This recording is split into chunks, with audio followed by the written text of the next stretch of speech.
Halo Sobat Film, alur cerita kali ini kita akan membahas sebuah film yang dibuat berdasarkan kisah nyata yang berjudul Blue Miracle. Film ini menceritakan tentang para anak panti asuhan yang mengikuti lomba memancing internasional untuk memperbaiki panti asuhan mereka yang rusak karena badai. Nah, biar nggak penasaran, langsung saja kita simak alur ceritanya. Let's go!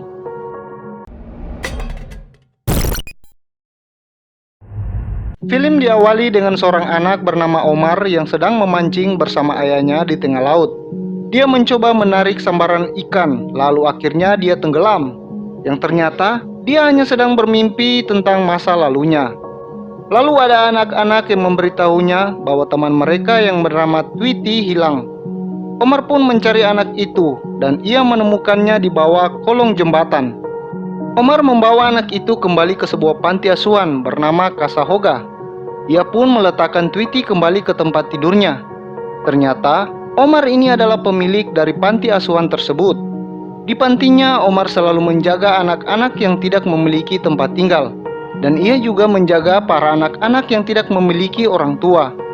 Saat itu, istrinya memberitahu bahwa bahan makanan untuk anak-anak sudah menipis. Dan ditunjukkan bahwa Omar sekarang memiliki masalah keuangan. Dan itu dibuktikan dari panggilan telepon bank yang ditolaknya. Omar pun kembali mendatangi Tweety dan menenangkannya dengan cara mengajarkan Tweety berdoa melalui sebuah kertas yang ditulisnya dan menempelkan kertas tersebut di dinding agar bisa didengarkan oleh Tuhan. Selanjutnya saat Omar ingin pergi, ia didatangi oleh seorang polisi yang membawa anak bermasalah bernama Moko. Disebutkan bahwa Moko telah mencuri sebuah jam tangan milik nelayan. Omar yang ahli dalam menangani anak bermasalah akhirnya dapat membujuk Moko untuk mengembalikan jam tangan itu. Berikutnya mereka pun tiba di tempat nelayan tersebut, dan Omar pun mengembalikan jam tangan milik nelayan yang bernama Wade itu. Dia tampak kesal karena perbuatan Moko yang telah mencuri jam tangannya. Bahkan bukan itu saja, Moko juga telah mengincingi cangkir kopi Wade. Karena kesal, Wade pun segera mengusir mereka dari sana. Saat ingin kembali, ternyata Moko telah hilang. Dalam perjalanan pulang, terdengar berita bahwa di wilayah tempat tinggal mereka akan terjadi badai. Omar pun memberitahukan hal tersebut kepada anak-anak panti asuhan dan meminta mereka agar bersiaga. Singkat cerita, malam pun tiba dan mereka bertahan dari badai di luar dengan bercerita betapa beruntungnya mereka yang ada di panti asuhan karena masih bisa makan dan mempunyai tempat tinggal. Di pagi hari terlihat seluruh panti asuhan telah terendam banjir. Omar pun mulai bingung bagaimana cara mereka memperbaiki tempat tersebut. Ditambah lagi, Omar mendapat telepon dari pihak bank yang meminta Omar untuk segera membayar hutang pinjamannya. Omar bersama anak-anak pergi ke tempat teman lamanya yang bernama Wayne untuk meminta bantuan Wayne agar berbicara dengan pihak bank untuk meminta tambahan deadline pembayaran hutang. Saat itu ternyata Wade juga datang di situ mendaftarkan diri untuk lomba memancing terbesar di dunia. Dan Wayne selaku pengurus acara meminta biaya pendaftaran kepada Wade, namun dia tidak punya uang. Wade berusaha meyakinkan Wayne agar dapat menerimanya di lomba tersebut, karena Wade adalah juara 2 kali lomba tersebut. Wayne yang rupanya menggratiskan pendaftaran nelayan lokal pun menolak tawaran Wade. Namun saat itu Wayne teringat dengan Omar yang sedang membutuhkan uang. Ia pun mendaftarkan tim Omar yang bernama Casahogar dengan Wade sebagai kaptennya. Wade sempat menolak karena tim Casahogar beranggotakan anak-anak. Namun dia tidak punya pilihan lain. Lalu dia mendatangi Omar di pantinya dan menyuruh Omar bersiap-siap untuk lomba tersebut. Seminggu kemudian Omar bersama 3 orang anak datang mendaftar di lomba tersebut. Di sana Omar kembali bertemu dengan Moko dan mengajaknya untuk masuk ke tim Casahogar dalam lomba itu. Ketika tiba di kapal Kapten Wade, mereka terkejut karena kapal tampak sudah sangat tua dan sudah tak layak pakai. Kapten Wade berkata bahwa kapal itu adalah kapal legendaris dan Kapten Wade juga memiliki seorang teman di sana bernama Cato. Saat itu Kapten Wade menolak Moko untuk ikut. Namun karena tak ada pilihan lain, ia pun membawanya.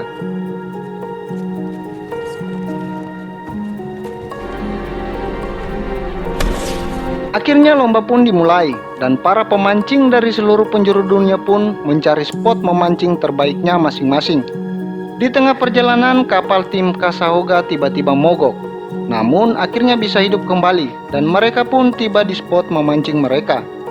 Saat itu salah satu anak yang bernama Gecko tidak suka dengan keberadaan Moko yang berasal dari daerah berendalan.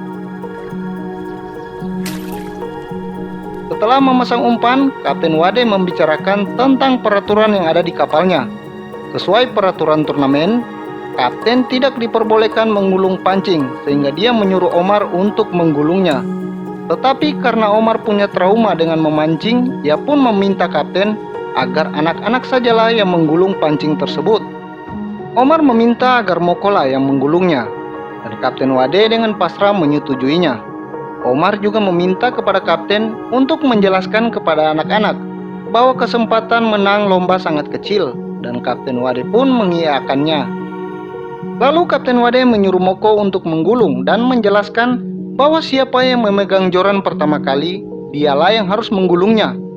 Tetapi bukannya mengatakan hal yang diminta Omar tadi, Kapten Wade malah memberi semangat kepada anak-anak bahwa mereka akan menang.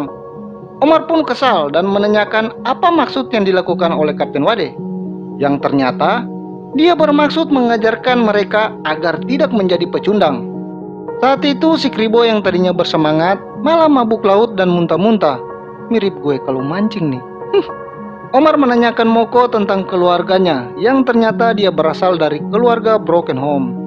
Karena sebenarnya dia masih memiliki orang tua namun telah bercerai.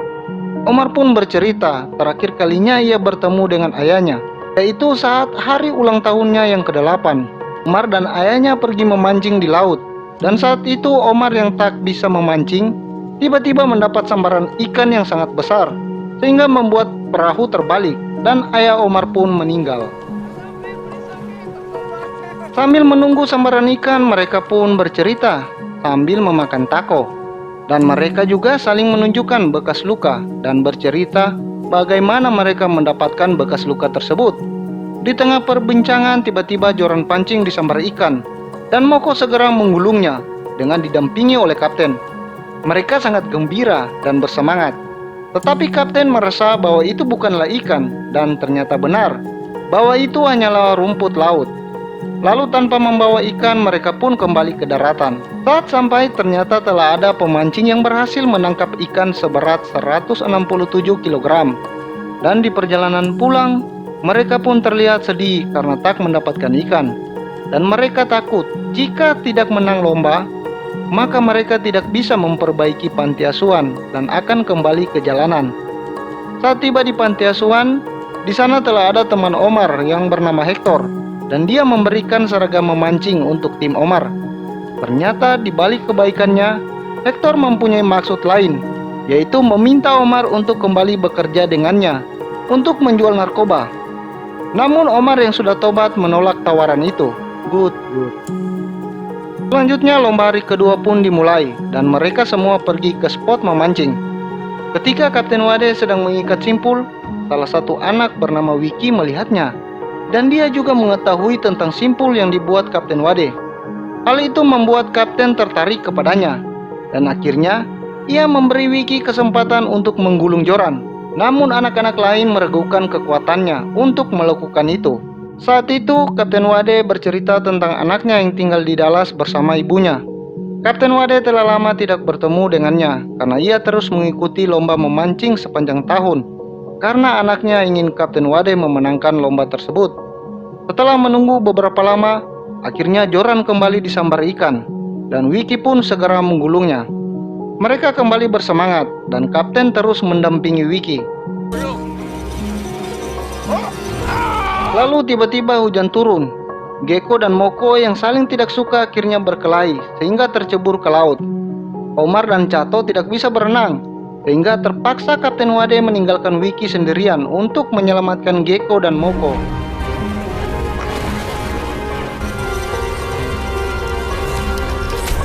Wiki yang kurang berpengalaman pun membuat ikan besar itu lepas, sehingga membuat Kapten Wade sangat kesal dan marah. panitia lomba memberitahukan bahwa di hari kedua ini masih belum ada nelayan yang menangkap ikan lagi. Saat pulang, Omar membawa Moko ke Kasahogar dan ia disambut hangat oleh anak-anak lain. Lalu istrinya mengatakan bahwa orang bank telah datang ke sana siang tadi untuk menagih hutang. Tweety memberikan Omar sebuah gambar karyanya sendiri, yaitu gambar Kapten Wade. Lalu Omar pergi ke tempat kapten dan di situ mereka saling bertukar cerita. Saat itu Kapten Wade telah putus asa untuk memenangkan perlombaan. Meskipun Kapten Wade tahu bahwa Omar harus memenangkan lomba ini untuk menyelamatkan Kasahogar, namun dia telah menyerah. Tetapi Omar tetap optimis mereka bisa memenangkannya. Lalu dia memberikan gambar yang dibuat Tweety kepada Kapten Wade. Saat dini hari, Kapten Wade datang ke panti dengan membawa seekor ikan marlin seberat 122 kg. Ternyata Kapten Wade ingin berbuat curang agar Omar dapat menang lomba dan menyelamatkan Kasahogar. Omar terlihat ragu, namun tidak punya pilihan lain dan akhirnya dia setuju. Pembicaraan mereka dilihat dan didengar oleh Moko. Keesokan hari, Tweety ingin ikut bersama Omar. Tetapi saat itu Kapten Wade sempat menolak. Namun setelah mengetahui Tweety lah yang membuat gambarnya itu, Kapten Wade membawanya. Terlihat ikan marlin itu telah berada di bawah kapal. Dan saat ingin pergi, perahunya kembali mogok. Saat itu panitia lomba datang untuk melihat kondisi mereka. Tentunya mereka takut ketahuan telah menyiapkan ikan. Tapi untungnya kapal mereka kembali menyala dan segera pergi. Saat tiba di spot memancing, Omar dan Kapten Wade mencoba mengaitkan ikan itu ke joran pancing. Saat Kapten Wade meninggalkannya, Omar seperti kembali tersadar dan tidak ingin berbuat curang. Lalu ia membuang ikan itu.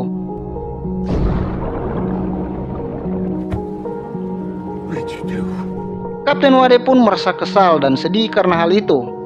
Omar merasa bahwa mereka telah kalah dalam lomba itu dan tidak memiliki kesempatan lagi untuk menang. Anak-anak pun merasa sedih karena mereka harus kembali menjadi gelandangan di jalan. Lalu Cato mengajak anak-anak untuk memancing ikan kecil. Selanjutnya saat Omar sedang sendiri, tiba-tiba terkejut karena kail pancingnya disambar ikan. Dia pun dipaksa Kapten Wade untuk menariknya karena Omar lah yang memegang joran pertama kali. Omar terlihat sangat panik dan takut karena trauma masa kecilnya. Namun Kapten Wade membantu dan mengarahkannya. Mereka semua kembali bersemangat.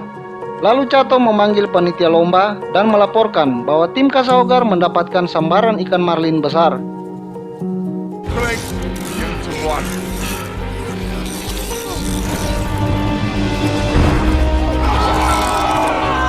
The beast is black and blue.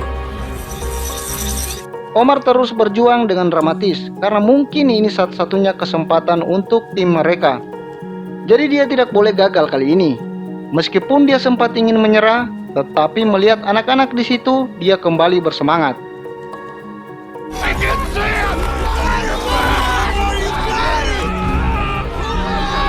Baby, boat it!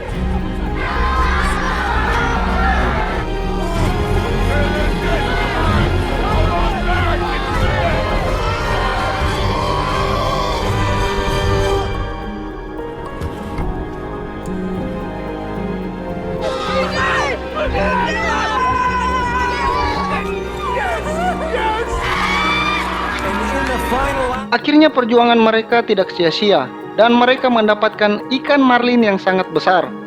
Kapten Wade pun tidak menyangka bahwa mereka berhasil menangkap ikan marlin seberat 174 kg dan menjadi juara di lomba memancing internasional yang diikuti oleh nelayan dari seluruh dunia. Terima kasih.